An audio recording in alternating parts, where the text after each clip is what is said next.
সুসংবাদ আমার নবীর জন্য। দলে দলে দলে দলে বিধর্মীরা কালেমার পতাকা তলে ঢুকতেছে, খুশির খবর। সাহাবায়ে কেরামের মনে আনন্দ, কিন্তু আবু বকরের চোখে পানি। আবু বকর খুশির আওয়াজ পেয়ে কেন কাঁদো? আবু বকর বলে, আমি কাঁদতেছি ইজাজা সূরা দিয়ে আমার আল্লাহ আনন্দের খবর দিয়া ইশারা দিছে মদিনার নবী আর জমিনে থাকবে না। এই জন্য আবু বকর আল্লাহর কাছে এত দামি। মদিনার নবী বলেন, ও সাহাবায়ে কেরাম, যুদ্ধে যাব, দান করো, দান করো, প্রাণ পুরে দান করো। আবু বকর মনে মনে খুশি, দান করবেন। ওমরের মনটা আনন্দিত, আজকে এত বেশি পরিমাণ দান করবেন, নবীর দোয়াটা আলাদা পেয়ে যাবেন। সবাই যার যার সাধ্যমতো সম্পদ দিয়ে নবীর সামনে হাজির হয়ে গেলেন। ওমর দান করলেন, উসমান দান করলেন, আলী দান করলেন, আবু বকর দান করলেন। নবী বললেন, আলী কি পরিমাণ দান করলেন? নবী, এই পরিমাণ। উসমান এই পরিমাণ। ওমর, অর্ধেক দিয়ে দিলাম। আমার নবী বলেন, আবু বকর আপনি কই পরিমাণ দান করেছেন? নবী বলেন, কোনো পরিমাণ নাই, আমার ঘরে আমি ঝাড়ু দিয়া যা পেয়েছি সব আমি আপনার কাছে দিলাম। আপনি নবী ছাড়া আর আমার আল্লাহ ছাড়া আমি আবু বকরের কেউ নাই। আবু বকর এই কথা বলতে সাহাবী ওমরের মাথা নত হয়ে গেল, ওসমানের মাথা নত। এত পরিমাণ সম্পদ দিয়েও বুঝি নবীর কলিজার দোয়াটা পাইলাম না। আবু বকর বুঝি নিয়ে গেল। নবীও পেরেশান, এই পরিমাণ ত্যাগ আবু বকর করেছে, এটা কেমন করে সম্ভব? নবীও পেরেশান। হঠাৎ করে জিবরাইল আসে হাজির। জিবরাইল আমার নবীর কানে ডাক দিয়া কয়, পয়গম্বর আপনাকে আল্লাহ সালাম জানায়, আজও জানাইছেন, তবে আজকে আলাদা করে আমার আল্লাহ আবু বকরেরও সালাম দিয়েছে। মায়ার নবী চোখের পানি ছেড়ে দিয়েছেন। আর জিবরাইল বলে, নবী জানতে চেয়েছেন, আবু বকর তোমার মনের কি হালাত? নবী বলেন, আবু বকর শুনছেন নি, আপনার কপালের দরজা খুলে গেছে।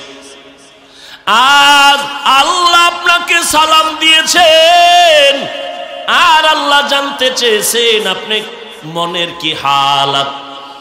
আবু বকর হাউমাউ করে কান্না শুরু করলেন, নবী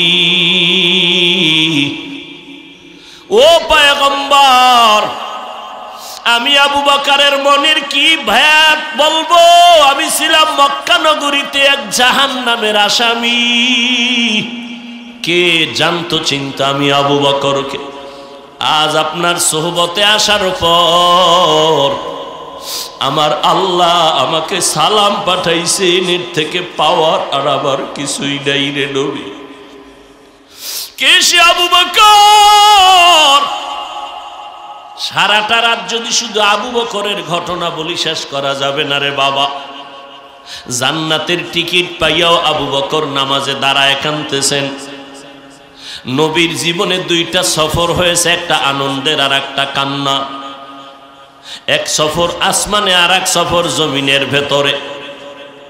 আবু বকর জমিনের সফরের সাথী। আবু বকর মায়ার নবী হিজরতের রাতে ঘর থেকে বের হইয়া ডাইরেক্ট আবু বকরের ঘরে গিয়া দাঁড়ায় সালাম দিলেন। আস্তে করে দেওয়া মাত্র দরজা খুলে গেল। আবু বকর দরজা খুলে দিলেন, সালাম দিলেন। নবী আশ্চর্য হয়ে বললেন, আবু বকর আপনি কি ঘুমান নাই? আবু বকর চোখের পানি ছেড়ে বলেন, পয়গম্বর আপনি বহু আগে আমার কানে আওয়াজ দিয়েছেন হিজরতের পথে আমি আপনার সঙ্গী হব। আল্লাহর জাতের কসম, আমি যত ব্যস্ত থাকি না কেন রাতের বেলা একটা সেকেন্ডের জন্য ঘুমাই না, কানটা লাগায় অপেক্ষায় থাকি কখন মদিনাওয়ালা নবী আমাকে এসে ডাক দিবে, আমি রসুলের সাথে সাথে সাথে বের হয়ে যাব মদিনার পথে। মায়ার নবী বলেন, এমন ত্যাগও কি মানুষের দ্বারা করা সম্ভব? ওই আবু বকর জান্নাতের টিকিট পেয়ে কাঁদতেছেন।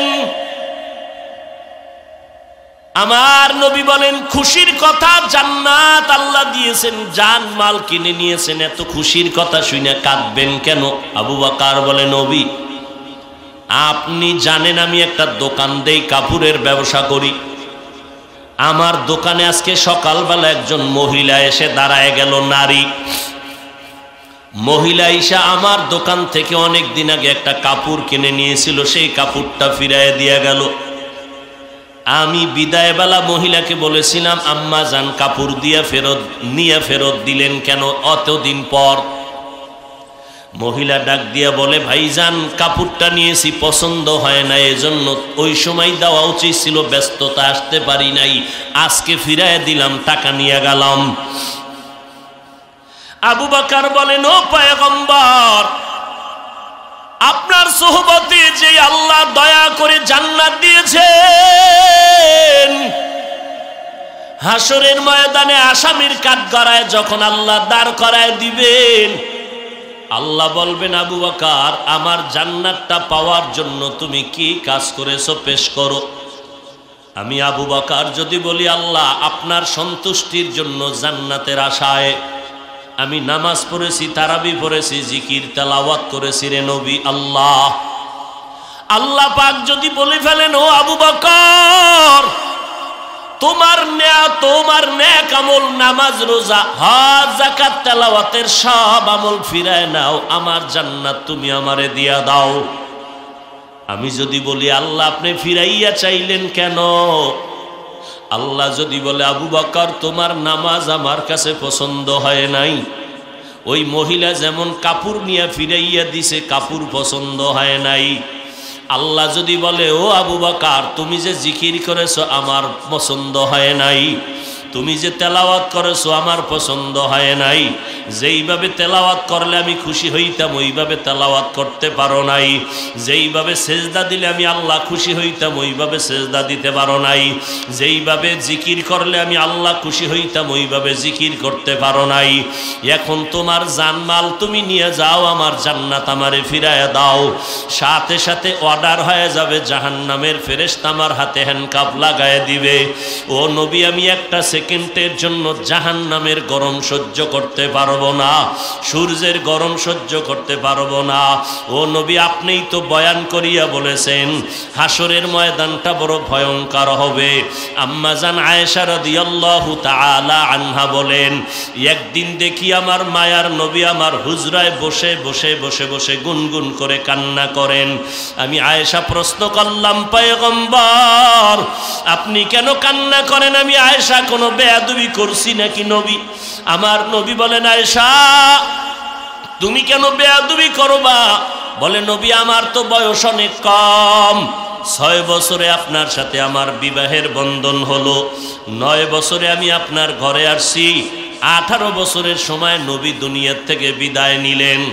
আমার এই 9 বছর আপনার ঘরের মধ্যে আমি বিচরণ করতেছি, 9 বছর বয়সে আপনার ঘরে আসার পরে আমি কি বুঝবো? কোনো ভুল হতেই পারে, এই ভয়ে আমি কান্না করেন কিনা আমার বেয়াদবির কারণে? নবী বলেন, না না ও আয়েশা, আমি কান্না করার কারণ হাসরের ভয়ঙ্কর অবস্থার কথা আমার মনে পড়ে গেল। আম্মা জান আয়েশা বলেন, নবী কেমন ভয়ঙ্কর অবস্থা হবে হাসরের মাঠে? মায়ার নবী চোখের বাড়ি ছেড়ে বলেন, আয়েশা হাসরের ময়দানে সমস্ত নবী পয়গম্বর সব হাসরের মাঠের মানুষগুলো কিয়ামতের হুঙ্কার যখন শুরু হয়ে যাবে, হাসর এই জমিনটাই হবে কিয়ামতের মাঠ, সিরিয়ার জমিন হবে আমার আল্লাহর বিচারালয়, আদালত, আমার আল্লাহ হবেন বিচারক। হাসরের ময়দানে মানুষগুলো উলঙ্গ দাঁড়াবে, আল্লাহর আদালতে হাজির হইয়া আল্লাহ বলবে সূর্যটা নিচে নেমে সব তাপগুলো ছেড়ে দাও। সূর্যের গরমে মাটির জমিনটা পুড়িয়া তামা হয়ে যাবে। ওদিকে জাহান্নামের আওয়াজ, জাহান্নাম চিৎকার করে বলবে আল্লাহ গুনাহগার গুলো কই, আমার পেটে দাও, পেটে বড় ক্ষুধা। অপরদিকে আমার আল্লাহ কাহারিয়াতের আওয়াজ দিবেন লিমানিল মুলকুল ইয়াউম লিল্লাহিল ওয়াহিদিল কাহ্হার। আমার আল্লাহ পাকের রাগান্বিত আওয়াজ এত বিকট হবে যে হাসরের ময়দানটা থরথর করে কেঁপে উঠবে।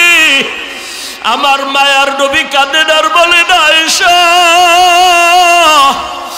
এত ভয়ঙ্কর হাসরের ময়দান হবে যে নবীদের কোনো গুনাহ নাই, সেই নবীরা নাফসি নাফসি বলে কান্না শুরু করবেন, উম্মতের কথা ভুলে যাবেন। মুসা নবী কাঁদবেন আল্লাহ আমাকে বাঁচাও, ঈসা নবী কাঁদবেন আর বলবেন আল্লাহ আমাকে বাঁচাও, ইব্রাহিম নবী কাঁদবেন আল্লাহ আমাকে বাঁচাও। আমার আম্মা জান আয়েশা রাদিয়াল্লাহু আনহা বলেন নবী যখন সব নবীরা নাফসি নাফসি বলে কাঁদবে তখন উম্মতের কি উপায় হবে? আর আপনি তো দু জাহানের সরদার রহমাতুল লিল আলামিন, সমস্ত নবীরা নাফসি নাফসি বলে কাঁদবে, তখন আপনি দু জাহানের নবী কি করবেন? মায়ার নবী কান্না করে বলে আয়েশা, আমি তখন নাফসি নাফসি বলে কাঁদবো না, আমি মাকামে মাহমুদে সিজদায় পড়ে যাব আর আমি আমার আল্লাহকে বলবো আল্লাহ আমার উম্মতের বাঁচাও, আমার উম্মতের বাঁচাও, আমার একটা উম্মত যেন জাহান্নামের আগুনে না যায়, কারণ আমার উম্মতের জন্য আমার মায়া, আমার উম্মত যদি জাহান্নামে যায় আমি জান্নাতের দরওয়াজায় যাব না। আল্লাহ বলবেন নবী আপনি মাথা উঁচু করেন, আপনার উম্মতগুলো বেছে বেছে জান্নাতের দিকে নিয়ে যান। আম্মা জান আয়েশা বলে নবী কোটি কোটি কোটি সহস্র কোটি মানুষের মধ্যে আপনার উম্মতগুলো কেমন করে বাছাই করবেন? মায়ার নবী বলেন ও আয়েশা, বকরির বলো পাল, এই গরুর পাল বকরির পালে যদি কারো সাদা রেখা থাকে ওইটা চিনা সহজ কিনা? বলে হ্যাঁ। নবী বলেন ও আয়েশা, হাজার কোটি কোটি মানুষের মধ্যে আমার যারা খাস উম্মত হবে, আমার যারা আদরের উম্মত হবে, পাঁচ বেলার অজু বানাইয়া যারা নামাজের মুসাল্লায় যাবে, এদের অজুর অঙ্গগুলো নূরের আলোর দ্বারা ঝলমল করতে থাকবে। আমি নবী দেখে দেখে বাছাই করে করে জান্নাতের দরওয়াজায় নিয়ে যাব। ও নবীর উম্মতের দল, আল্লাহর দরবারে আমলের বড় দাম। মদিনার নবী বলেন আমল করো তবে ইখলাসের সাথে আমল করো। ও বান্দা অল্প আমলও যদি করো আল্লাহর কাছে সম্মান বেড়ে যাবে, আল্লাহ পাক দম্মা সম্মানের মাকাম বাড়ায় দিবেন। ও পর্দার আড়ালের আম্মা জান, আপনারা নবীদের মা, সাহাবায়ে কেরামের মা, আউলিয়ায়ে কেরামের মা, হাফেজে কোরআনের মা, আপনারা আয়েশা রাদিয়াল্লাহু আনহার মতো নারী, ফাতেমা রাদিয়াল্লাহু আনহার মতো নারী, আপনারা খাদিজা রাদিয়াল্লাহু আনহার মতো নারী, আমার নবী সাহাবায়ে কেরামদেরকে বলতেছেন এক আল্লাহর বান্দি এমন কোন গুনাহ নাই করে নাই জীবনটা গুনাহে সাগর বানাইয়া। ওই জাহান্নামী গুনাহগার বান্দিটা একদিন রাস্তা দিয়ে হাঁটতেছে, হঠাৎ করে দেখে রাস্তার কিনারে একটা কুকুর পানির পিপাসায় ছটফট করতেছে। জাহান্নামী গুনাহগার বান্দিটার অন্তরে মায়া, দৌড়াইয়া পানির কূপে গিয়া পানি আনার জন্য রেডি হয়ে গেল। পানি নিয়ে কুকুরটাকে পান করাবে, কিন্তু পানি নেওয়ার কোনো পাত্র নাই। আল্লাহর বান্দি জাহান্নামী নারীর পায়ে চামড়ার মুজা খুলিয়া এরপরে পানি উঠাইল। পানি উঠাইতে মুজার নিচেও পানি ধরা যায় না। ওই মহিলার মাথায় ছিল একটা ওড়না, ওড়নাটা খুলিয়া ওড়নার এক মাথা দিয়া মুজায় গিরা লাগাইয়া পানি উঠাইল। চামড়ার মুজায় পানি নিয়ে কুকুরটাকে পান করায় দিল। মদিনার নবী বলেন, ও সাহাবায়ে কেরাম, এই জাহান্নামী গুনাহগার বান্দিটা যখন পানি পান করায় দিল কুকুরকে, গায়েবী আওয়াজ আসা শুরু হয়ে গেল, ও জাহান্নামী নারী, তোমার এই অল্প আমল, এর বিনিময়ে তোমার জীবনের সব গুনাহগুলো মাফ হয়ে গেল। এখন তোমাকে জান্নাতের খাতায় নামটা উঠাইয়া দেওয়া হলো। ও আল্লাহর বান্দিরা, ও আল্লাহর বান্দারা, ও যুবক, অল্প আমল নাজাতের যথেষ্ট, তবে কোন দিনে আমল কবুল হবে জানা নাই। আল্লাহ বলেন সব মানুষগুলো জাহান্নামে যাবে, একজন মানুষও জান্নাতের দরজায় নাই, সব জাহান্নামী। আল্লাহ পাক বলেন 4 গুণওয়ালারা জান্নাত পাবে। এর মধ্যে প্রথম গুণ ঈমান, দ্বিতীয় গুণ নেক আমল। ওয়াল আসর ইন্নাল ইনসানা লাফি খুসর ইল্লাল্লাযীনা আমানু ওয়া আমিলুস সালিহাত। যেখানে ঈমানের বয়ান সেখানে আমলের বয়ান। অথচ যারা বলে আমলের কোনো প্রয়োজন নাই, এরা ইসলামের ব্যানারওয়ালা আহলে বাতিলের অন্তর্ভুক্ত। আমল से जिंदगी बनती है, जन्नत भी जहन्नम भी, ये खाक अपनी फितरत में न नारी है न नूरी। আমলের দ্বারা মানুষ জান্নাত পাবে, মানুষ জাহান্নামে যাবে। আমল বাংলা অর্থ কাজ। কাজের আরো একটা আরবি শব্দ আছে ফেলুন, মানিও কাজ। আমল এমন কাজ যেটা আখিরাতের সাথে সম্পৃক্ত, সওয়াবের সাথে সম্পৃক্ত। ফেল এমন কাজ যেটা দুনিয়ার সাথে সম্পৃক্ত। আমল এমন একটা কাজ যেটা করলে ক্রিয়া শেষ হয় না, শুরু। ফেল এমন একটা কাজ যে কাজটা করা মাত্র তার ক্রিয়া শেষ। এই আমল 2 প্রকার, নেক আমল আর বদ আমল। ফরজ, ওয়াজিব, সুন্নত, মুস্তাহাব, জায়েদা, মুআক্কাদা, সব নেক আমল। গুনাহে সগীরা, গুনাহে কবীরা, শিরক ও বিদআত, কুফর, নাজায়েজ, অবৈধ, এগুলো সব হলো বদ আমল। মাকরু, তাহরিমি, তানজি, বদ আমল। এই বদ আমল আবার 2 প্রকার, ফাহশা আর মুনকার। ইন্নাস সালাতা তানহা আনিল ফাহশাই ওয়াল মুনকার ওয়া লাযিকরুল্লাহি আকবার।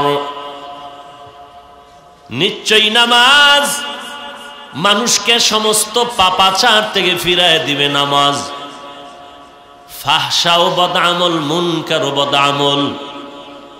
ইন্নাল্লাহা ইয়া'মুরুকুম বিল আদলি ওয়াল ইহসান ওয়া ইতাই যিল কুরবা ওয়া ইয়ানহা আনিল ফাহশাই ওয়াল মুনকারি ওয়াল বাগই ইয়াইযুকুম লাআল্লাকুম তাযাক্কারুন।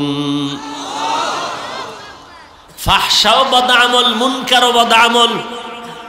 2 বদ আমলে ব্যবধান হলো, কিছু কিছু বদ আমল আছে যেটা বুঝতে পারে বিবেক দ্বারা, দলিল পর্যন্ত যেতে হয় না। আবার এমন কিছু বদ আমল আছে যেগুলো দলিল ছাড়া সমাধান নাই, বুঝে আসে না। যেগুলো দলিল ছাড়াই বুঝে আসে এটা বদ আমলের নাম ফাহশা। যেগুলো দলিল ছাড়া সমাধানের পথ খোলা যায় না এর নাম মুনকার।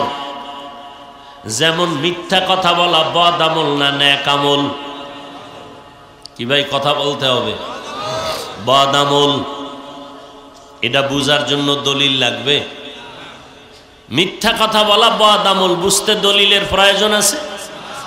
বিবেক আমাকে সিগন্যাল দিয়ে দিছে মিথ্যা বড় বদ আমল।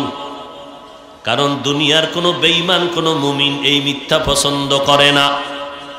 মা মিথ্যা বলবে, বাবা বলবে, সন্তান মেনে নেয় না। সন্তান মিথ্যা বলবে, মা বাবা মেনে নেয় না। যদিও দলিল আছে, দলিল পর্যন্ত যাওয়ার প্রয়োজন নাই। মিথ্যা কথা বলা মহাপাপ। আল্লাহ দলিল মওজুদ রেখেছেন, ওয়াইলুন ইয়াউমাইযিল লিল মুকাজ্জিবিন, ওয়াইলুন ইয়াউমাইযিল লিল মুকাজ্জিবিন। মিথ্যাবাদীর জন্য ওয়াইল নামক জাহান্নাম, মিথ্যাবাদীর জন্য ওয়াইল নামক জাহান্নাম। ইয়াকুম ওয়াল কিয ফাইন্নাল কিযবা ইয়াহদি ইলাল ফুজুর, ফাইন্নাল ফুজুরা ইয়াহদি ইলান নার। মিথ্যা বলা মহাপাপ। তার দলিল আছে, তবে দলিল পর্যন্ত পৌঁছা লাগে না। বিবেক দিয়ে সমাধান হয়ে যায় মিথ্যা বড় মহাপাপ। গালি দেওয়া সওয়াব না গুনাহ? বদ আমল না নেক আমল? বদ আমল। গালি দেওয়া হারাম, গালি দেওয়া শোনাও হারাম। এটা বুঝার জন্য দলিল লাগবে না, বিবেক যথেষ্ট। প্রত্যেকের বিবেক বলে গালি পছন্দ নয়। কোনো বেঈমান গালি পছন্দ করে না, মুমিন গালি পছন্দ করে না। যদিও সাধারণ মানুষের তুলনায় এখন আলেমদের জবানেও গালির বয়ান চলে। গালি ছাড়া আওয়াজ চলে না। তাও সাধারণ গালি না, বড় হুজুরের গালিও বড়। কাফের ছাড়া গালি চলে না, মুশরিক ছাড়া গালি চলে না, মুরতাদ ছাড়া গালি চলে না। এইভাবে গালি দেওয়া আজ এখন ট্রেডিশনে পরিণত হয়ে গেছে। যে যত কাউকে ছোট করতে পারে মনে করে তার দাম বেড়ে যায়। মিথ্যা কথা মহাপাপ জানার পরও একজন বলে মিথ্যা না বললে ব্যবসা চলে না। এরকম নাই? আর মোবাইলে যেই পরিমাণ মিথ্যা কথার চর্চা করাইলো।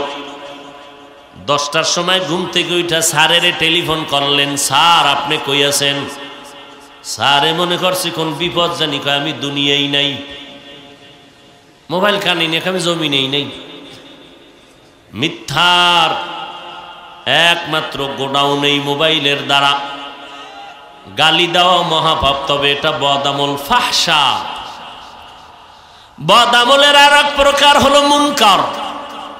যেই মুনকার বদামল বুঝার জন্য বিবেক যথেষ্ট না, দলিলের প্রয়োজন হয়। যেমন সিজদা করা। সিজদা করা এটা সওয়াব না গুনাহ? কথা বলেন না কেন ভাই? বুঝা শুনে বললেন। সিজদা করা সওয়াব না গুনাহ? নেক আমল না বদ আমল? নেক আমল। কেউ যদি সিজদাটা পীরের কদমে লাগায় দেয়, আমার কথা কয় না। কেউ যদি বট গাছে সিজদা দেয়, কেউ যদি মাজারে আর কবরে সিজদা দেয়, গুনাহ? বদ আমল? বলেন। আচ্ছা, যারা সিজদা দিচ্ছেন এরকম আশেক আমাদের দেশে আছে না নেই? বলেন তো, তারা কি গুনাহ মনে করে সিজদা দেয় না সওয়াব মনে করে? আপনি যদি ধমক দিয়া বলেন বন্ধ কর তোর সিজদা, বলে কেন? কয় শিরক। এটা কি শিরক? ও আপনাকে পাল্টা প্রশ্ন করবে, দাঁড়া শিরিক যে বললি কারণ দলিল দে। আপনি দলিল দিলেন ইবাদতের জন্য আল্লাহ ছাড়া অন্য কাউকে সিজদা দেওয়া হারাম। দলিল দিছেন নি? কথা কয় না। দিছেন। সে বলে তোর দলিল থাম। এবার আমার জবাব নে, আমরা যারা পীরের কদমে সিজদা দেই, মাজারে দেই, এটা ইবাদাতান সিজদা দেই না, তাজিমান সিজদা দেই, সম্মানের সিজদা। এবার নাউজুবিল্লাহ পরে বলেন, আগে বুঝেন। আপনি প্রশ্ন করলেন তুমি যে সম্মানের সিজদা দাও, দলিল? দলিল নিবি, চেঁচামেচি করো কেন? 1 নাম্বার দলিল ইয়া আদম উসজুদু লি আদম, ও ফেরেশতারা আদম রে সিজদা করো। ফাসাজাদু ইল্লা ইবলিস, সব সিজদা করলো, ইবলিস সিজদা করে নাই। আদমকে সিজদা করেছে সবাই, সম্মানের সিজদা। ফেরেশতারা যদি নূরের তৈরি হইয়া আদমের সম্মানের জন্য সিজদা দেয়, আমরা পীরের কদমে আর মাজারে দিলে সমস্যা কোথায়? দলিল তো টাইট। এই মৌলবী শরীয়তের মোল্লারা, কয়েক টাকার এলেম আছে তোমার? দ্বিতীয় দলিল শুনে নাও। ইন্নী রাআইতু আহাদা আশারা কাওকাবান ওয়াশ শামসা ওয়াল কমার রাআইতুহুম লি সাজিদিন। ইয়াকুব নবী তার স্ত্রী ইউসুফ নবীর আরো 11 ভাই মিলিয়া মিশরে গিয়া ইউসুফ নবীর কদমে সিজদা করেছেন, সম্মানের সিজদা। দলিল দিয়ে আপনাকে বস করে দিল। এখন টাটকা দুইটা দলিল দিছে, এখন এটারে ঠাডা ভাঙ্গা দলিল না দিলে আগানো যাবে না। এবার একজন ভালো আলেম লাগবে, আমলওয়ালা আলেম, যার কথার ভিতরে কলবে ধাক্কা লাগে। এই আল্লাহর গোলাম, তোমার দলিল আমি এক পার্শ্বে রেখে প্রশ্ন করলাম, বলো তুমি আদম নবীর উম্মত নাকি ইউসুফ নবীর উম্মত? বলো। বর্তমানে কোন আশেক বলবে কি আমি আদমের উম্মত, ইউসুফের উম্মত? কার উম্মত? মুহাম্মাদুর রাসূলুল্লাহ। মুহাম্মাদের উম্মত যদি দাবি করো, শোন, কিয়ামত পর্যন্ত মুহাম্মাদের শরীয়তের মধ্যে ইবাদতের হোক আর সম্মানের হোক, আল্লাহ ছাড়া অন্যকে সিজদা দেওয়া হারাম। এবার তোর আকল আছে নি? কা আছে। এবার শোন, তোর বুদ্ধি থাকলে বুদ্ধি শোন, তোর বুদ্ধি জীবী কত বল। আমগো দেশে বহু বুদ্ধিজীবী আছে না নেই?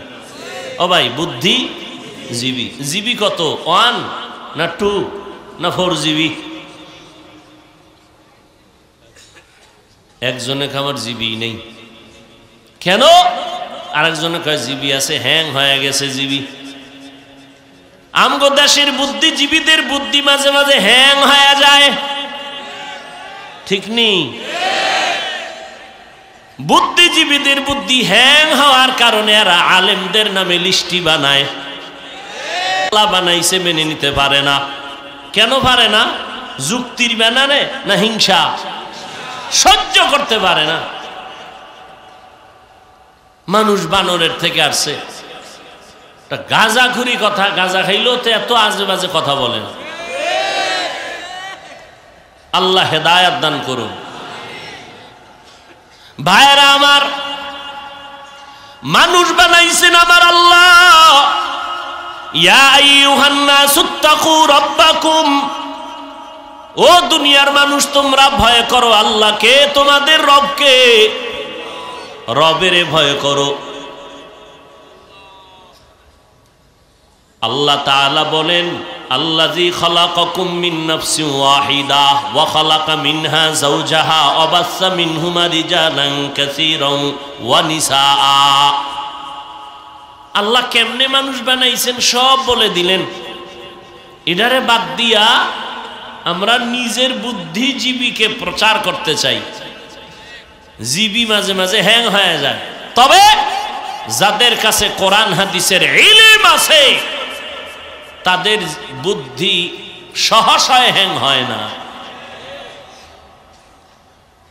যদি তারা হকের উপরে থাকে, মদিনার আদর্শের উপরে থাকে। তবে কিছু কিছু কিছু কিছু ইলেমওয়ালাদেরও বুদ্ধি হ্যাং হয়ে যায়। কেন? তার এলেমে তাকে অহংকারী করে ফেলেছে। এত এলেম রাখার জায়গা নাই। সাধারণ মানুষের সামনে আসছে এলেমের হেডম নিয়া। ওরে ভাই, তোমার এলেমের বাহাদুরি থাকলে আর এক এলেমওয়ালার সামনে বসো। সাধারণ মানুষের সামনে এলেমের বাহাদুরি কেন? আল্লাহ হেদায়াত দান করুন। ভাইরা আমার, মুহাম্মাদি শরীয়তের মধ্যে আল্লাহ ছাড়া অন্য কি সিজদা দেওয়া হারাম।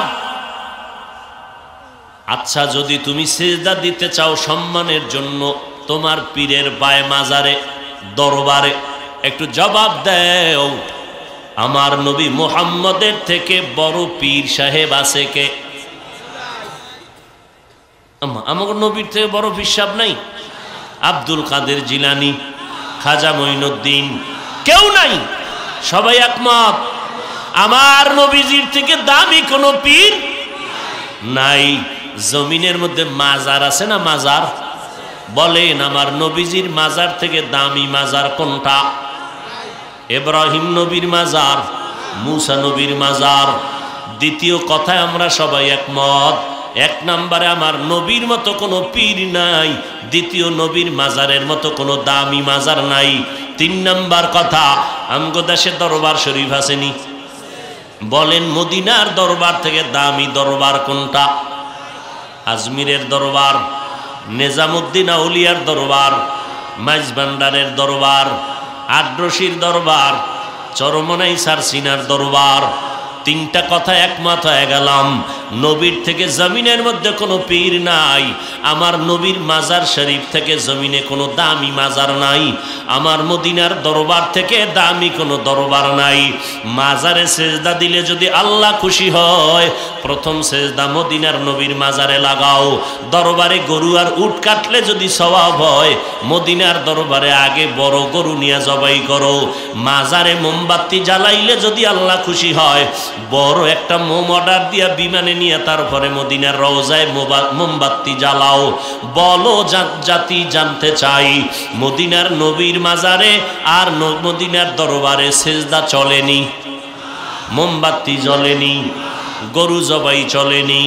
ফাইনাল জবাব কানে নাও, আমার মদিনার নবীর দরবারে আর মাজারে যা চলবে না, দুনিয়ার কোনো মাজারে আর দরবারেও তা চলতে দেওয়া হবে না। সোজা কথা, এখানে বাঁকা কথা। বাঁকা কথার নাম জুতার বাড়ি। আল্লাহ হেদায়েত দান করুন। ভাইরা আমার, আল্লাহ বলেন নেক আমল করো। কি পরিমাণ নেক আমল করবা? মদিনার নবী বলেন বেশি আমলের দরকার নাই, তবে আমল যেটা করবা যেন ভালো আমল হয়ে যায়। আমলের মতো আমল করবা ভালো, যে আমলটা করবা জান্নাতের দরজা খুলে যাবে। আখলিস দীনাকা ইয়াকফিকাল আমালুল কলিল, অল্প আমল করো জান্নাতের দরজা খুলে যাবে যদি আমলের মধ্যে আমার ইখলাস পাওয়া যায়। ইখলাস মানি খালেসান লিওয়াজহিল্লাহি তাআলা, আমি যা করব সব আমার আল্লাহর সন্তুষ্টির জন্য। আল্লাহর সন্তুষ্টির জন্য তুমি ব্যবসা করো, এই ব্যবসা তোমাকে জান্নাতে নিয়ে যাবে। আল্লাহর সন্তুষ্টির জন্য তুমি চাকরি করো, ওই চাকরি তোমাকে জান্নাতের পথে নিয়ে যাবে। আর আল্লাহর সন্তুষ্টি বাদ দিয়া যদি তাহাজ্জুদ দ্বারাও কোনো লাভ হবে না। এরে নবীর উম্মতের দল, আমল একের পিঠে শূন্য দিলে যেমন একের মান বেড়ে যায়, ইমানের পিঠে আমল লাগায় দাও, ইমানের মান আরো বেড়ে যাবে। সাহাবায়ে কেরামদের থেকে বড় মুফতি সাহেব, বড় বুজুর্গ, বড় মুহাদ্দিস, বড় মুফাসসির জমিনে কেউ নাই, আসবেও না। আবার এই সাহাবায়ে কেরামের মধ্যে 10 জন সাহাবা জান্নাতের টিকিট পেয়েছিলেন। ওই 10 জন সাহাবা জান্নাতের টিকিট পাওয়ার পর নাকে তেল লাগাইয়া ঘুমানোর কথা ছিল আমগো বাঙালির মতো। কি বাঙালি যদি নামাজ পড়ে কোন রকম, এর মধ্যে কি বাপ মনে করে সবাই আমারে সালাম দিবে, আমি দিব কেন, আমি নামাজি। বেনামাজির সি সি করে তাড়াইয়া দেয়। ধাক্কা দিয়া তাড়াইয়া দেওয়া সহজ, বুকে লাগাইয়া আল্লাহর ঘর পর্যন্ত নেওয়া বড় কঠিন। সাহাবায়ে কেরাম জান্নাতের টিকিট পাইয়া নিশ্চিন্তায় ঘুমাবে। লঞ্চে যাবেন বরিশাল থেকে ঢাকা, কেবিন একটা ভিআইপি কেবিন পাইছেন, টিকিট ওকে। তার তো কেন টেনশন নাই, যারা পায় না এরা লাইনে দাঁড়ায় রয়েছে, মারাত্মক অবস্থা, না ঘুম না খাওন, টিকিট পাই নাই। আর যে পাইছে তার কোনো চিন্তা নাই, বাঙালি তো দিছে ঘুম। ঘুমের থেকে উঠা দেখে 9টার লঞ্চ, ঘুমের তো উঠছে 11:30টায়, উঠা দেখে লঞ্চ গেছে গিয়া সে চাঁদপুরের কাছে। এগুলো বাঙালির অবস্থা। আর সাহাবায়ে কেরাম জান্নাতের টিকিট পাইয়া ইবাদত আরো বাড়ায় দিলেন। পয়গম্বর বলতেছেন, আমি দেখতেছি মসজিদে নববীর মধ্যে কান্নার আওয়াজ। কে কান্না করে, কিসের আওয়াজ? নবী বলেন, আমি তাকায় দেখি আমার সাহাবী আবু বকর নামাজে দাঁড়ায় কাঁদতেছি। নামাজ শেষে নবী বললেন, আবু বকর নামাজের ভেতরে দাঁড়াইয়া কেন কাঁদেন? আবু বকর বলে, পয়গম্বর হাসরের ময়দানের কথা মনে পড়ে গেছে, এই জন্য কান্না করি। বলে, কেমনে মনে পড়ে গেল? আবু বকর বলেন, পয়গম্বর নামাজে দাঁড়াইয়া কোরআনে হাকিমের ওই আয়াত আমি বারবার পড়তেছিলাম, ইন্নাল্লাহা আশতারা মিনাল মুমিনিনা আনফুসাহুম ওয়া আমওয়ালাহুম বিআন্না লাহুমুল জান্নাহ। আল্লাহ বলেন, আমি মুমিনের জান মাল কিনে নিয়েছি, বিনিময়ে মুমিনকে জান্নাত দিয়েছি। নবী কয়, এটা তো খুশির কথা, কাঁদলেন কেন? আল্লাহ মুমিনের জান মাল নিয়েছেন, বিনিময় মুমিনের জান্নাত দিয়েছি। এটা খুশির কথা না? খুশির কথা না? আবু বকর কাঁদে। আবু বকরের এত দাম কেন? ইজা জাআ নাসরুল্লাহি ওয়াল ফাতহ ওয়া রাআইতান নাসা ইয়াদখুলুনা ফি দীনিল্লাহি আফওয়াজা। সুসংবাদ আমার নবীর জন্য, দলে দলে দলে দলে বিধর্মীরা কালেমার পতাকা তলে ঢুকতেছে, খুশির খবর। সাহাবায়ে কেরামের মনে আনন্দ, কিন্তু আবু বকরের চোখে পানি। আবু বকর খুশির আওয়াজ পেয়ে কেন কাঁদো? আবু বকর বলে, আমি কাঁদতেছি ইজা যা সূরা দিয়ে আমার আল্লাহ আনন্দের খবর দিয়া ইশারা দিছে মদিনার নবী আর জমিনে থাকবে না।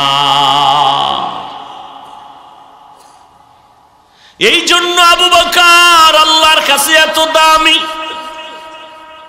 মদিনার নবী বলেন, ও সাহাবায়ে কেরাম, যুদ্ধে যাব, দান করো, দান করো, প্রাণ পুরে দান করো।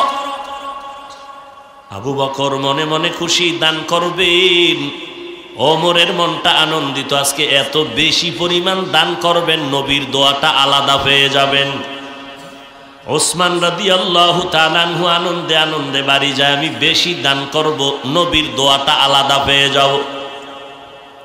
হযরত আলীও দান করবেন, মনে খুশি, আমি আজকে বেশি দোয়া পাবো। আবু বকরের ভয়, আমার তেমন সম্পদ নাই, আমি কেমনে নবীর সামনে দাঁড়াবো? সবাই যার যার সাধ্যমতো সম্পদ দিয়ে নবীর সামনে হাজির হয়ে গেলেন। ওমর দান করলেন, উসমান দান করলেন, আলী দান করলেন, আবু বকর দান করলেন। নবী বললেন, আলী কি পরিমাণ দান করলেন? নবী, এই পরিমাণ। উসমান এই পরিমাণ। ওমর, অর্ধেক দিয়ে দিলাম। আমার নবী বলেন, আবু বকর আপনি কই পরিমাণ দান করেছেন? নবী বলেন, কোনো পরিমাণ নাই, আমার ঘরে আমি ঝাড়ু দিয়া যা পেয়েছি সব আমি আপনার কাছে দিলাম। আপনি নবী ছাড়া আর আমার আল্লাহ ছাড়া আমি আবু বকরের কেউ নাই। আবু বকর এই কথা বলতে সাহাবী ওমরের মাথা নত হয়ে গেল, ওসমানের মাথা নত।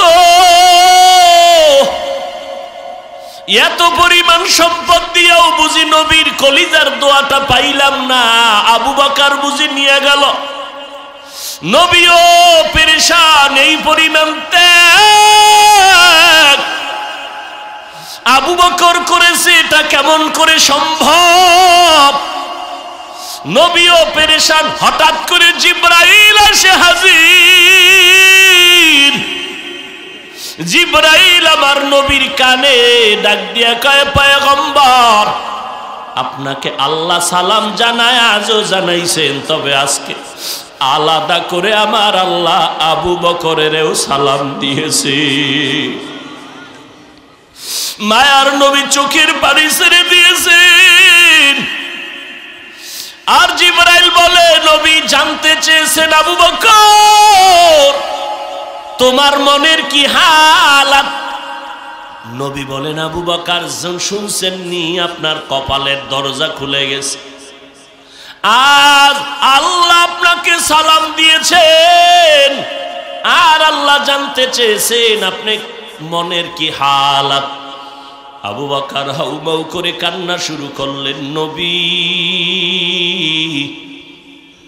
ও পয়গম্বর, আমি আবু বকরের মনের কি ভয়াত বলবো? আমি ছিলাম মক্কা নগরীতে এক জাহান্নামের আসামি। কে জানতো চিন্তা আমি আবু বকরকে? আজ আপনার সোহবতে আসার পর আমার আল্লাহ আমাকে সালাম পাঠাইছেন, এর থেকে পাওয়ার আর আবার কিছুই নাই রে নবী। কে সে আবু বকর? সারাটা রাত যদি শুধু আবু বকরের ঘটনা বলি শেষ করা যাবে না রে বাবা। জান্নাতের টিকিট পাইয়াও আবু বকর নামাজে দাঁড়ায় কাঁদতেছেন। নবীর জীবনে দুইটা সফর হয়েছে, একটা আনন্দের আর একটা কান্না। এক সফর আসমানে আর এক সফর জমিনের ভেতরে। আবু বকর জমিনের সফরের সাথী আবু বকর। মায়ার নবী হিজরতের রাতে ঘর থেকে বের হইয়া ডাইরেক্ট আবু বকরের ঘরে গিয়া দাঁড়ায় সালাম দিলেন। আস্তে করে দেওয়া মাত্র দরজা খুলে গেল। আবু বকর দরজা খুলে দিলেন, সালাম দিলেন। নবী আশ্চর্য হয়ে বললেন, আবু বকর আপনি কি ঘুমান না? আবু বকর চোখের পানি ছেড়ে বলেন, পয়গম্বর আপনি বহু আগে আমার কানে আওয়াজ দিয়েছেন, হিজরতের পথে আমি আপনার সঙ্গী হব। আল্লাহর জাতের কসম, আমি যত ব্যস্ত থাকি না কেন রাতের বেলা একটা সেকেন্ডের জন্য ঘুমাই না। কানটা লাগায় অপেক্ষায় থাকি কখন মদিনাওয়ালা নবী আমাকে এসে ডাক দিবে, আমি রসুলের সাথে সাথে সাথে বের হয়ে যাব মদিনার পথে। মায়ার নবী বলেন, এমন ত্যাগও কি মানুষের দ্বারা করা সম্ভব? ওই আবু বকর জান্নাতের টিকিট পেয়ে কাঁদতেছেন। আমার নবী বলেন, খুশির কথা, জান্নাত আল্লাহ দিয়েছেন, জান মাল কিনে নিয়েছেন, এত খুশির কথা শুনে কাঁদবেন কেন? আবু বকর বলে, নবী আপনি জানেন আমি একটা দোকান দেই, কাপড়ের ব্যবসা করি। আমার দোকানে আজকে সকালবেলা একজন মহিলা এসে দাঁড়ায় গেল, নারী মহিলা ঈশা আমার দোকান থেকে অনেক দিন আগে একটা কাপড় কিনে নিয়েছিল, সেই কাপড়টা ফিরাইয়া দিয়া গেল। আমি বিদায় বেলা মহিলাকে বলেছিলাম, আম্মা জান কাপড় দিয়ে ফেরত দিলেন কেন অতদিন পর? মহিলা ডাক দিয়া বলে, ভাইজান কাপড়টা নিয়েছি, পছন্দ হয় না, এজন্য ওই সময় দেওয়া উচিত ছিল, ব্যস্ততা আসতে পারি নাই, আজকে ফিরায় দিলাম, টাকা নিয়ে গেলাম। আবু বকর বলেন, ও পয়গম্বর আপনার সোহবতে যে আল্লাহ দয়া করে জান্নাত দিয়েছেন, হাসরের ময়দানে আসামির কাঠগড়ায় যখন আল্লাহ দাঁড় করায় দিবেন, আল্লাহ বলবেন, আবু বকর আমার জান্নাতটা পাওয়ার জন্য তুমি কি কাজ করেছো পেশ করো। আমি আবু বকর যদি বলি, আল্লাহ আপনার সন্তুষ্টির জন্য জান্নাতের আশায় আমি নামাজ পড়েছি, তারাবি পড়েছি, জিকির তেলাওয়াত করেছি রে নবী।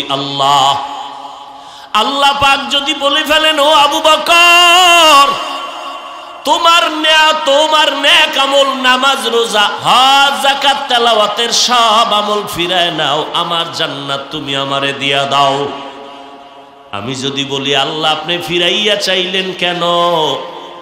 আল্লাহ যদি বলে আবু বকর তোমার নামাজ আমার কাছে পছন্দ হয় নাই, ওই মহিলা যেমন কাপড় নিয়ে ফিরাইয়া দিছে কাপড় পছন্দ হয় নাই।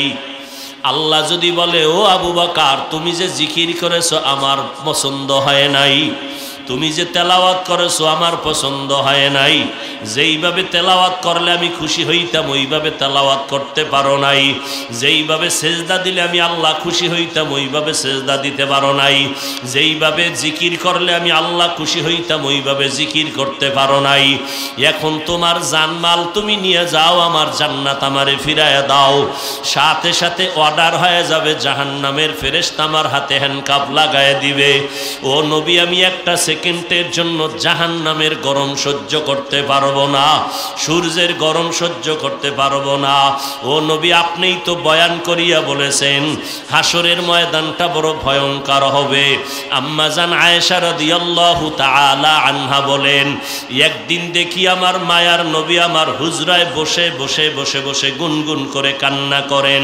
আমি আয়েশা প্রশ্ন করলাম পয়গম্বর আপনি কেন কান্না করেন? আমি আয়েশা কোনো বেয়াদবি করছি নাকি নবী?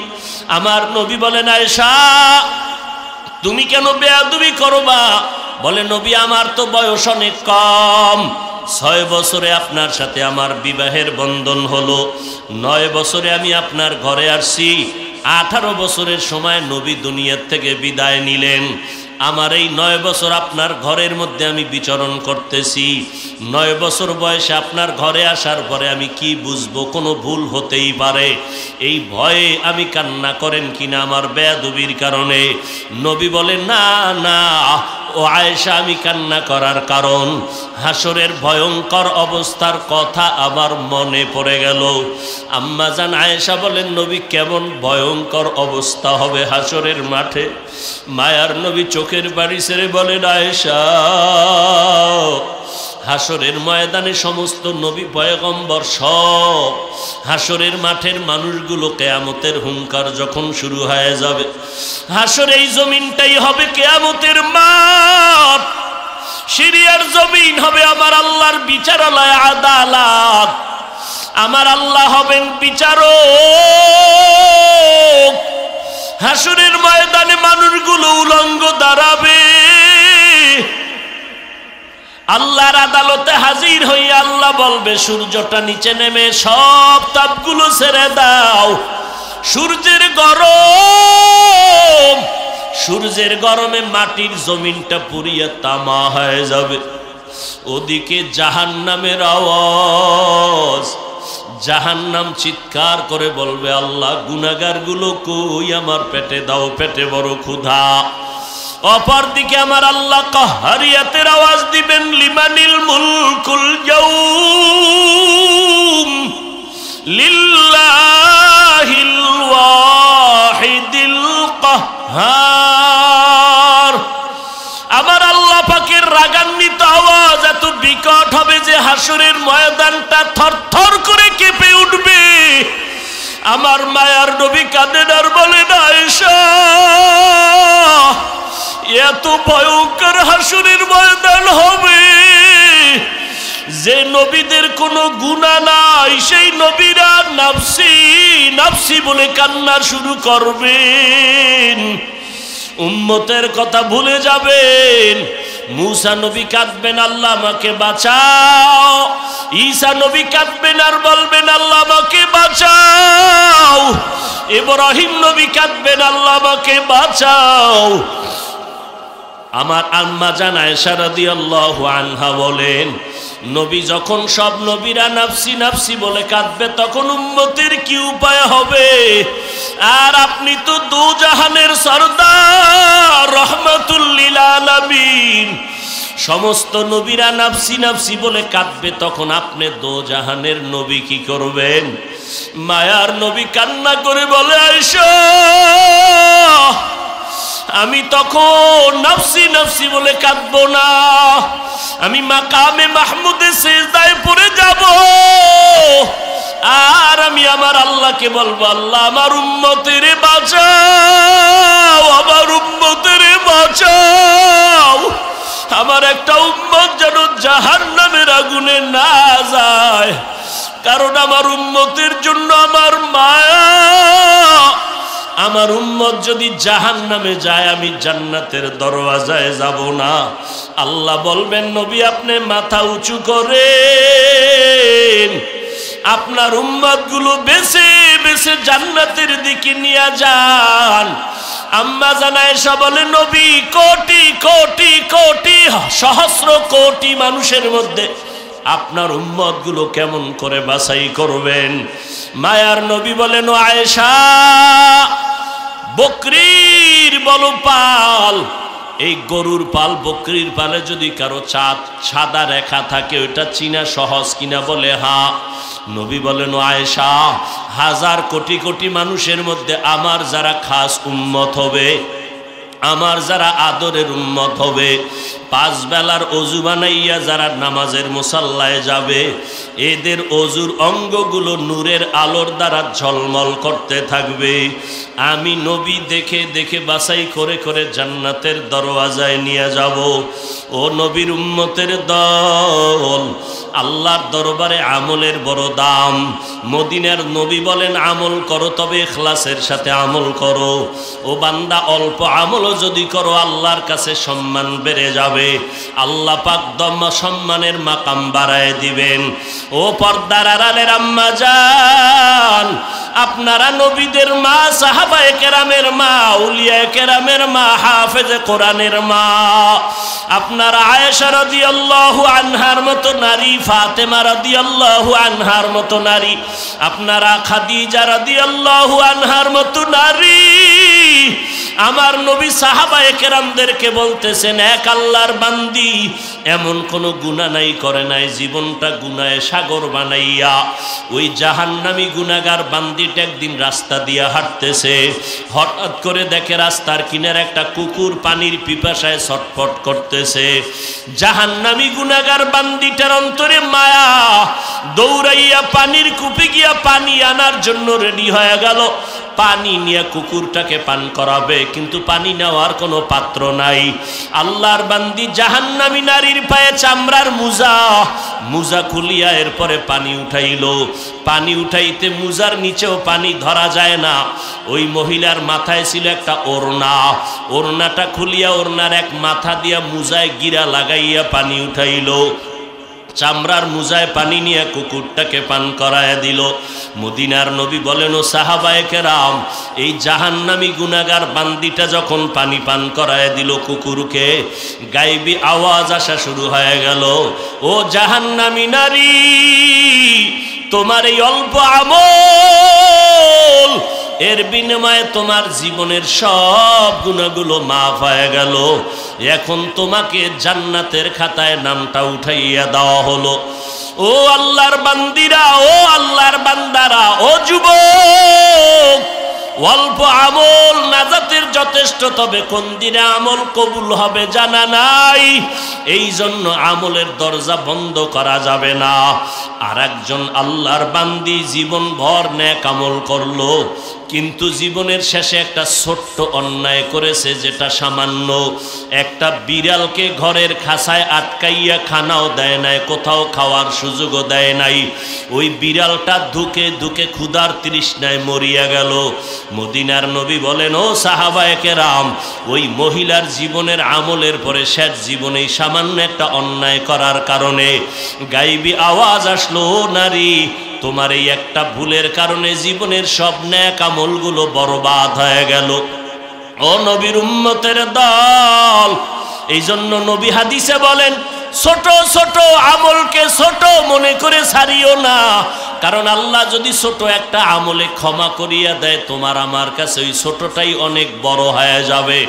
আর ছোট ছোট অন্যায়কে ছোট মনে করে করিও না রে বাবা, কারণ ছোট একটা গুনার কারণে যদি আমার আল্লাহ বেজার হয়ে যায়, তাহলে হাজারো বড় অন্যায়ের থেকে ছোটটাই আমার কাছে বড় হয়ে যাবে। ও আল্লাহর বান্দারা, এই বরকতের মাস রজব, সামনে শাবান, তারপরে রমজান। আল্লাহর কাছে তওবার জন্য তৈরি হয়ে যাও। শয়তানের ধোকায় তো গুনাহ করিয়াই ফেললাম, জান্নাতের চিঠি পাইয়া আবু বকরের মতো বান্দা যদি কান্না করে কাটাইতে পারে, আপনার আমার চোখে কেন পানি নাই? একমাত্র কারণ গুনার কারণে দিলটা শক্ত, এই জন্য চোখে পানি আসে না। দিলটা নরম করার, কান্না আসার একটা মেডিসিন আছে, তাহাজ্জুদের নামাজ। রাতে মাওলার দরবারে আমলের জন্য চোখের পানি আসবে, দিল নরম হবে। কারণ আমার আল্লাহ জোহর আসর ফজর মাগরিব এশায় প্রথম আসমানে আসেন বলেন নাই। আল্লাহ বলেন আমি এমন একটা রাত নাই যেই রাতে প্রথম আসমানে আসি না। সেই রাতের প্রথম ভাগ, মাঝের ভাগ না শেষের ভাগে আমি প্রথম আসমানে আসি। আল্লাহ তো আসেন না, কুদরতের নজর দিয়া তাকায় থাকেন। কোন বান্দা আমি মাওলারে ডাকতেছে এই ভোর রাতে, আমার আল্লাহ কয় বান্দা তোমার কি প্রয়োজন বলো আমি দিয়ে দিব। সাহাবায়ে কেরাম যদি ভোর রাতে কাঁদতে পারেন, তাহাজ্জুদ পড়তে পারেন, আমরা কেন পারি না? ও যুবকেরা, স্কুলে পড়ো, কলেজে পড়ো, চাকরি করো, মোবাইলের গুনাহ থেকে মাওলার কাছে পানা চাও, মোবাইল থেকে নিজেকে হেফাজত করার চেষ্টা করো রে বাবা। আমার মাওলার কাছে কাঁদো আর চোখের পানি ছাড়ো, মা বাবার দোয়া নিয়ে সামনে আগাও। মা বাবার দোয়া ছাড়াই চেয়ারেও বসতে পারি নাই, মা বাবার চোখের পানি কান্না ছাড়া আলেম হতে পারি নাই। তুমি আজকে টাকার মালিক, বাড়ি গাড়ির মালিক, পরীক্ষায় ভালো নাম্বার পেয়েছো, তুমি জানো না এর পিছনে কার অবদান, কার ত্যাগ তোমার জানা নাই। ওরে তোমার পেছনে তোমার মায়ের কান্নার আওয়াজ, তোমার বাবার হাড় ভাঙা কষ্ট, ওই মা কত রাত্র ঘুমায় নাই, ওই মা বাবা জীবনটা দিয়া কান্না করে করে তোমাকে আমাকে মানুষ বানায় দিলে। এই চেয়ারে বসার জন্য কত কাঁদাই যে, মা কাঁদলেন, বাবা কাঁদলেন। এখন এত বড় হয়ে গেছি, মানুষ কত সম্মান করে, বাড়িতে গেলে মাঝে মাঝে ঘুমায় যাই, মশারি পর্যন্ত টানানোর খেয়াল থাকে না। সকালবেলা দেখি আমার মাথার উপরে মশারি টানানো, কে আমারে ঘুমের মধ্যে মশারি টানায় দিল? খোঁজ নিয়ে দেখলাম কেউ না। আমার মা বলে বাবা রাতের গভীরে দেখি মশায় তোমাকে কষ্ট দেয়, আমি মা পাহারাদারি করিয়া মশারি টানায় দিলাম। ও ছাত্র ভাই, ও যুবক, ও বৃদ্ধ বাবাজি, এই ময়দানে জানি না কারা ইয়তীম, কে যেন মা বলে ডাক দিতে পারে না, কে যেন বাবা বলে ডাকতে পারে না। ওই মা বাবার দোয়া আল্লাহর কাছে যাইতে কোনো পর্দা নাই। ও যুবক, কারে জানি মা কয়া ডাকনা দিয়া মায়েরে কাদাইছো, যতই বাহাদুরি করো রে বাবা, ওই মায়ের ঋণ আদায় করা যাবে না রে বান্দা। খাজা মঈনুদ্দিন আজমিরি রহমাতুল্লাহ আলাই মদিনার থেকে ভারতে আসছেন, কালেমার দাওয়াত দিলেন। প্রায় 90 লক্ষ, কেউ কম বেশি বলেছেন, বিধর্মী মুসলমান হয়ে গেল তার হাতে খেদমতের দ্বারা। খাজা মঈনুদ্দিন চিশতি আজমিরি মায়ের কাছে আনন্দ করে, মা আমার হাতে এত লক্ষ বিধর্মী মুসলমান হয়ে গেল। মা বলে বাবা তোমার আনন্দের কি আছে, এগুলোর পেছন আমি মায়ের অবদান বেশি। মঈনুদ্দিন বলে মা তোমার অবদান কি বলো? মা বলে ও সন্তান, তুমি আমার গর্ভে যখন আসছো, আমি মা এক রাত ঘুমাই নাই, আমি মালিকের সেজদায় পড়ে মালিকের ডাকছি আর দোয়া করেছি, আল্লাহ তুমি আমার গর্ভের সন্তানটাকে কুতুবুল আলম বানায়া দাও। ও খাজা মঈনুদ্দিন, তুমি যখন দুনিয়াতে আসছো, আমি মা তোমাকে দুগ্ধ পান করাইছি। আল্লাহর কসম, যতদিন তোমাকে আমি দুধ পান করাইছি রে মঈনুদ্দিন, একটা ফোঁটা দুধ তোমার মুখে আমি বিনা অজুতে দেই নাই। ও পর্দার আড়ালের আম্মা জান, আপনার কি মনটা চায় না এমন একটা সন্তানের মা হয়ে কবরে যাবেন? সন্তান মোনাজাত দিয়া কোরআন পড়ে আপনার জন্য দোয়া করবে, আপনার জানাজার ইমামতি করবে, আপনার জন্য কলিজা ভেঙ্গে দোয়া করবে।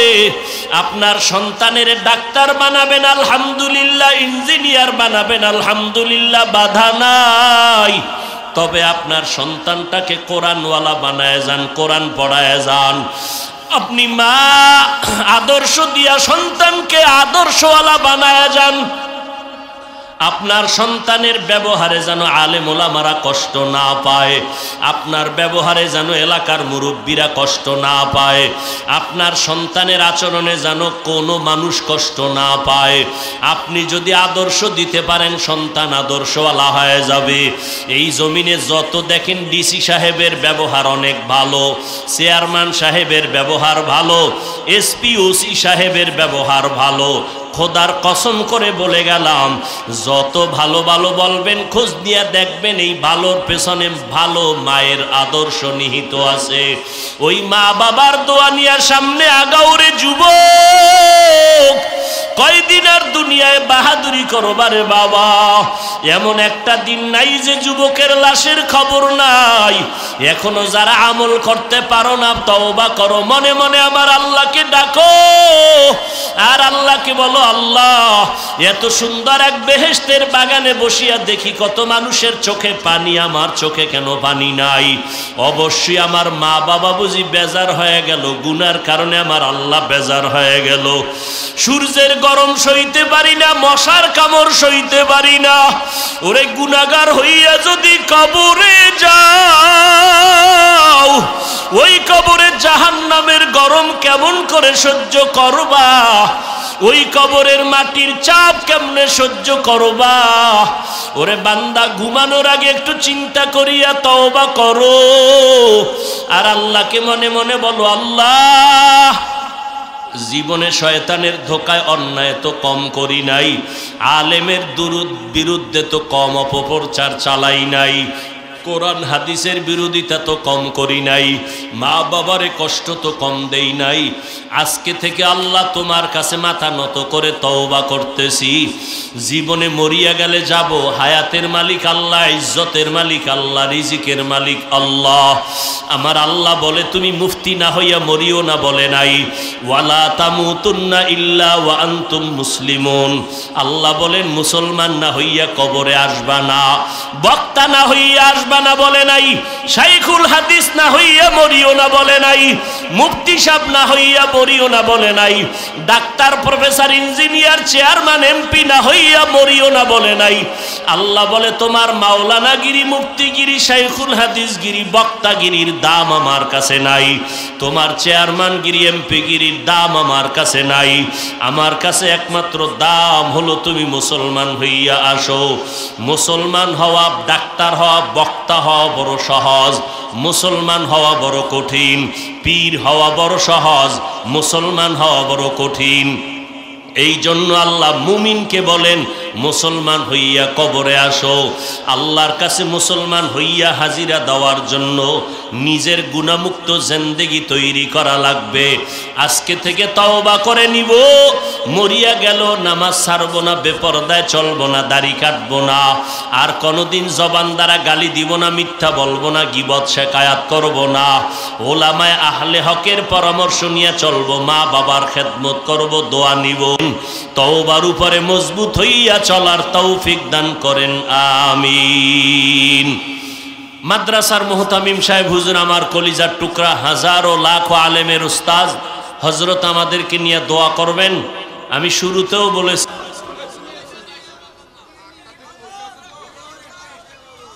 এইটা আগে বললে আমার এত কষ্ট করে বয়ান লাগতো, একটা গজল কইতাম, এখন ঢাকা চলে যেতাম।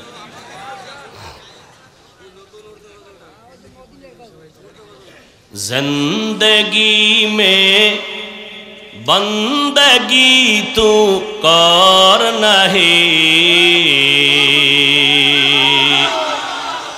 जिंदगी में बंदगी तू कर नहीं, जिंदगी बे बंदगी शर्मिंदा है, زندگی بے بندگی شرمندہ ہے آئے تھے ہم کچھ نہ کچھ خریدنے کو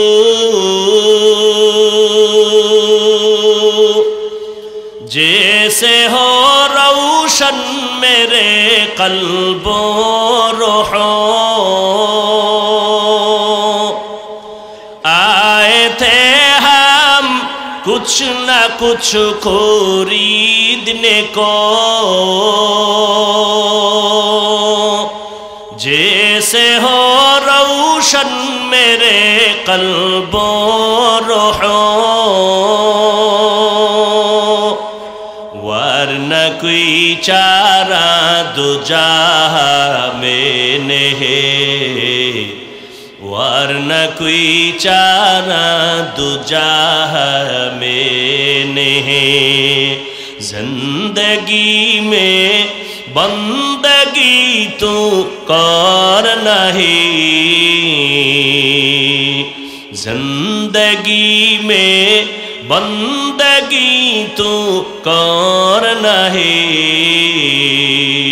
زندگی بے بندگی شرمندہ ہے زندگی بے بندگی شرمندہ ہے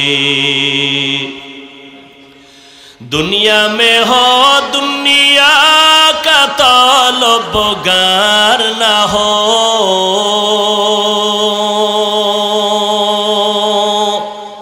بازار سے گزر ہو خریدار نہ ہو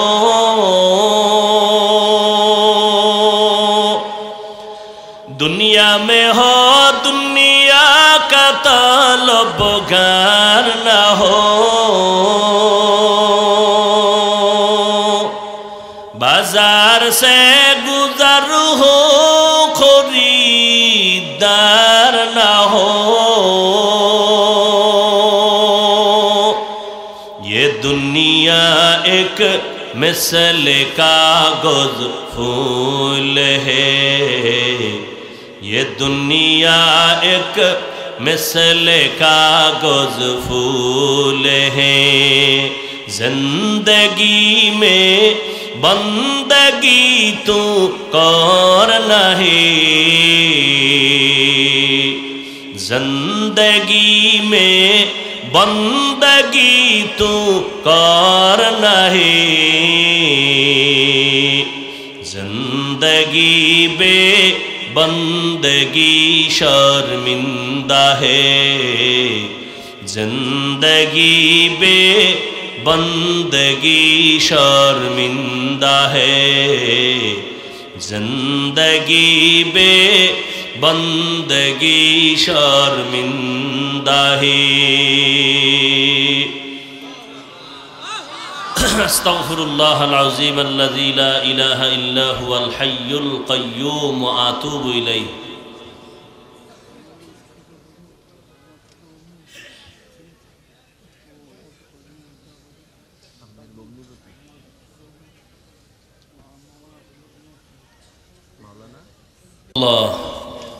আমাদের মোহতামিম সাহেব হুজুরের ছোট ভগ্নিপতি সিলেটে থাকতেন এনায়েত করিম মাওলানা সাহেব ইন্তেকাল করেছেন দোয়া চেয়েছেন এবং এই মাদ্রাসার শিক্ষক মাওলানা আব্দুল কুদ্দুস সাহেব দুনিয়াতে নাই দোয়া চেয়েছেন আর ফেব্রুয়ারির এই সামনে মাসের 7 তারিখ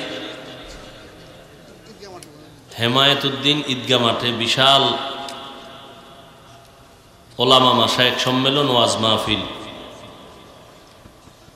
দেওবন্দের মেহমান থাকবেন আল্লামা মুফতি ইউসুফ তাওলবী দামাত বারাকাতুহুম আল্লামা মুফতি আফজাল কাইমুরি দামাত বারাকাতুহুম সহ চরমনের হযরত পীর সাহেব হুজুর সহ 22 তারিখ হরিণা ফুলিয়া বাদ মাগরিব বয়ান আছে আমার আপনাদের দাওয়াত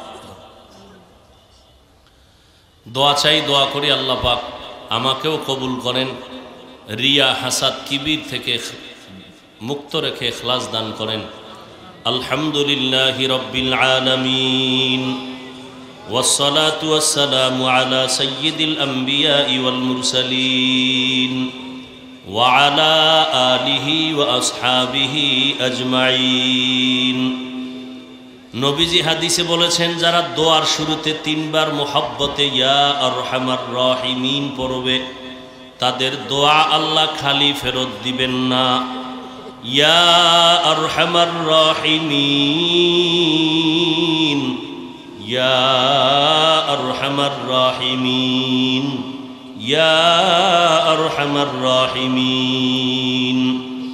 রব্বিরহামহুমা কামা রব্বায়ানি সগীরা।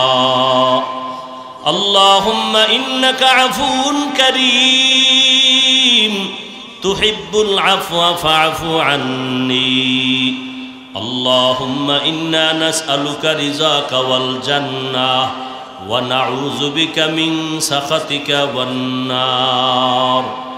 اللهم إنا نعوذ بك من البرص والجنون والجذام وسيء الأسقام. ربنا ظلمنا أنفسنا وإن لم تغفر لنا وترحمنا لنكونن من الخاسرين. ربنا آتنا في الدنيا حسنة وفي الآخرة حسنة وقنا عذاب النار. ربنا وآتنا ما وعدتنا على رسلك ولا تخزنا يوم القيامة إنك لا تخلف الميعاد. बता हमको तेरे राह की तरफ है, तेरे राह पर चला हमको खुदाया. बेगुनाह न गुज़श्त बरमा साअते बाहुज़ूरे दिल न कर दम ताअते. या इलाही मुझसे मुझको दूर कर ताकि देखो मुझ में तुझको एक नज़र. ইয়া আল্লাহ আমরা গুনার বোঝা মাথায় নিয়ে 3 দিন মাহফিলের শেষ এমন এক সময় আপনার দরওয়াজায় হাজির, যেই সময় আপনার বান্দাদের বাড়িওয়ালাদের দরজা বন্ধ, আপনার রহমতের দরজা বন্ধ না রে আল্লাহ। আমরা উলামায়ে কেরাম হাত তুলছেন, এই ময়দানে কত সাদা দাড়িওয়ালা হাজী সাহেবরা হাত তুলেছেন, কত ব্যবসায়ী, কত চাকুরিজীবী, কত যুবক, কত ছাত্র ভাই, পর্দার আড়ালের কত মা বোনেরা হাত তুলেছেন। আয় আল্লাহ আমরা বিনয়ের সাথে তওবার নিয়তে হাত তুলেছি। দুনিয়াতে যেদিন আসছিলাম কত আনন্দ, মা বাবা কত খুশি, পবিত্র জীবনটা পেয়েছিলাম। আজকে দুনিয়ায় শয়তানের ধোকায় পড়ে গুনাহ করে করে জীবনটা নষ্ট করে ফেলেছি। গুনার দিকে তাকায় দেখি গুনার দ্বারা আমার হাত দুইটা নাপাক, গুনার কারণে আমার চোখ নাপাক, আমার জিহ্বা নাপাক, আমার অন্তর নাপাক। মনে হয় যেন এই ময়দানে আমার মতো গুনাহগার কেউ নাই। আয় আল্লাহ গুনার থেকে ক্ষমার নিয়তে তওবার নিয়তে হাত তুললাম, আর গুনাহ করব না রে আল্লাহ। আমার গুনার খবর আমার আপনজনেরা জানলে কেউ সম্মানের জায়গায় বসাইতেন না। আয় আল্লাহ আপনি জানার পরেও রাগ করিয়া পানিও বন্ধ করেন নাই, বাতাস বন্ধ করেন নাই, খানাও বন্ধ করেন নাই। আয় আল্লাহ সম্মানের জায়গায় বসাইছেন। এই চেয়ারে বসার মতো ইলম নাই, আমল কিছুই নাই, কেন সম্মানের জায়গায় বসাইছেন তাও জানি না রে আল্লাহ। যেহেতু দয়া করিয়া বসাইছেন, কুদরতের হাতে হেফাজত করেন, গুনার কারণে যেন মাহরুম হয়ে না যায়। আয় আল্লাহ ইলম ও হিলিম ও হিকমত আমলে বরকত বাড়ায় দেন আল্লাহ। রিয়া হাসাদ কিবির দূর করে ইখলাস দান করেন আল্লাহ। আয় আল্লাহ সারা দুনিয়াবাসীকে মাফ করে দেন। আয় আল্লাহ উলামায়ে কেরামদের মাফ করে দেন। আয় আল্লাহ মুরব্বীদেরকে মাফ করে দেন। আয় আল্লাহ ব্যবসায়ী চাকরিজীবীদের মাফ করে দেন। আমার কলিজার প্রত্যেকটা যুবকের আপনি কবুল করে নেন। পর্দার আড়ালের মা বোনদের মাফ করে দেন। গুনার কারণে দিলটা পাথর, চোখে পানিও নাই। আয় আল্লাহ, ডানে বামে কত আপনার আশেকদের চোখে পানি। গুনার কারণে আমরা বুঝি মাহরুম হয়ে গেলাম, চোখে পানি নাই। আয় আল্লাহ, কান্নাওয়ালা চক্ষু দান করেন, কান্নাওয়ালা চক্ষু দান করেন, কান্নাওয়ালা চক্ষু দান করেন। জিকিরওয়ালা জিব্বা দান করেন, আখিরাতের ফিকিরওয়ালা কলব দান করেন। আল্লাহ, 3 দিনের মাহফিল নাজাত ও হেদায়েতের জরিয়া বানায় দেন। আল্লাহ, আয় আল্লাহ, জামিয়াকে সারা দুনিয়ার হেদায়েতের মারকাজ বানায় দেন। আল্লাহ, আয় আল্লাহ, আসাতাজায়ে কেরামদের কবুল করিয়ে নেন। আল্লাহ, আয় আল্লাহ, তালিবুল ইলমদের কবুল করে নেন। আল্লাহ, এই মাদ্রাসার আতরাফের সবাইকে কবুল করে নেন। আল্লাহ, আয় আল্লাহ, মাদ্রাসার আহাল যারা সবাইকে কবুল করে নেন। আল্লাহ, আয় আল্লাহ, মুহিব্বিন মুতাআল্লিকিন যারা সবাইকে কবুল করে নেন। মুখালিফিন যারা সবাইকে মুআফিক বানায় দেন। আয় আল্লাহ, এই গভীর রাতে যদি আপনি গুনার কারণে আমাদের খালি ফিরাইয়া দেন, কোথায় যাব? যদি আমাদের ক্ষমা না করেন, রহমান নামটা কেন রাখলেন? আল্লাহ, গফফার নামটা কেন রাখলেন? কত বড় বড় বড় বড় জাহান্নামীকেও তো আপনি মাফ করেছেন। আমরা তো আপনার আদরের নবীর উম্মত, যেই নবীকে দেখি নাই, নবীর আদর্শের টুপি লাগাইলাম, দাড়ি রাখলাম, জামা পরলাম, নামাজ পড়ি, পর্দা করি, হালাল খাই। কত দুনিয়াওয়ালারা টুপিওয়ালা বলে গালি দেয়, তারপর টুপি ফালাই না। দুনিয়াদারেরা পাগড়িওয়ালা বলে গালি দেয়, পাগড়ি ফালাই না রে মালিক। কওমি মাদ্রাসায় পড়ার কারণে কত মানুষ বাজে কথা বলে রে মাওলা। হায় আল্লাহ, এত বাজে কথার পরও আপনাকে ভুলি নাই। নবীজির আদর্শের টুপি দাঁড়িয়ে এত সুন্দর, না জানি আমার মায়ার নবী কত সুন্দর। ওই নবীর দিকে তাকাইয়াও কি আমাদের উপর আপনার মায়া হবে না? আয় আল্লাহ, মেহেরবানি করে আমাদের মাফ করে দেন, সারা দুনিয়াবাসীকে মাফ করে দেন। আল্লাহ, বাংলাদেশ শান্তির দেশ বানায় দেন। আল্লাহ, দেশের জন্য, দিনের জন্য যারা জীবন দিলেন মাফ করে দেন। আয় আল্লাহ, সরকার বাহাদুর, প্রশাসনিকভাবে যারা কাজ করে দিনদার বানায় দেন। আয় আল্লাহ, প্রত্যেক দায়িত্বশীলকে আমানতদার, দিনদার বানায় দেন। মুসলমানের এই জমিনে যারা বিশৃঙ্খলা সৃষ্টি করতে চায়, তাদের হেদায়াত দান করেন। হেদায়াত যদি না থাকে, কুদরতের হাতে দমন করে দেন। আল্লাহ, আয় আল্লাহ, পর্দার আড়ালের মা বোনদের আবেদা বানায় দেন, সন্তানগুলো নেককার বানায় দেন। প্রত্যেক মা বাবাকে আদর্শ নেককার সন্তানের মা বাবা বানায় দেন। আয় আল্লাহ, সমস্ত মাদ্রাসা মসজিদগুলো কবুল করে নেন।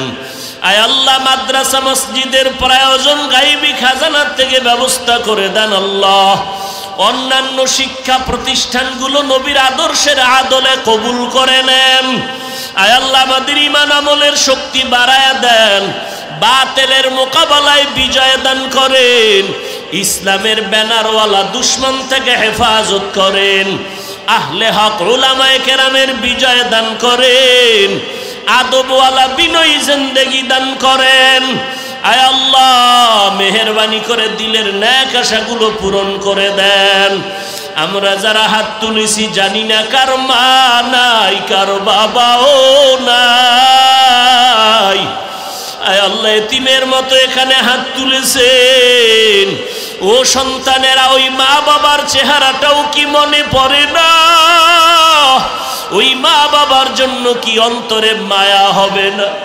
যেই মা বাবা তোমাকে আমাকে মানুষ বানাইতে গিয়া কত কান্না কাঁদলেন, মা বাবার জীবনটা কষ্টে কাটাইছেন, অন্যের বাড়ি কাজ করে করে কষ্ট করে মা বাবা মানুষ বানায় গেলে, কত সময় আব্বাজানের মনে চাইতো একটা ইলিশ মাছ কিনিয়া খানা খাবে, কিন্তু টাকা ছিল না যে কিনিয়া খাবে। মা কত মনে চাইছিল ফল খাবে, টাকা নাই, কিনতে পারে নাই, খেতেও পারে নাই। আজকে তুমি সন্তান, তোমার ফ্রিজে মাছ গোশত আর ফলের অভাব নাই, কিন্তু কি লাভ হবে? যারা এত আফসোস করে গেলে তারা আজ কবরে শুয়ে গেল। তুমি কারে মাছ খাও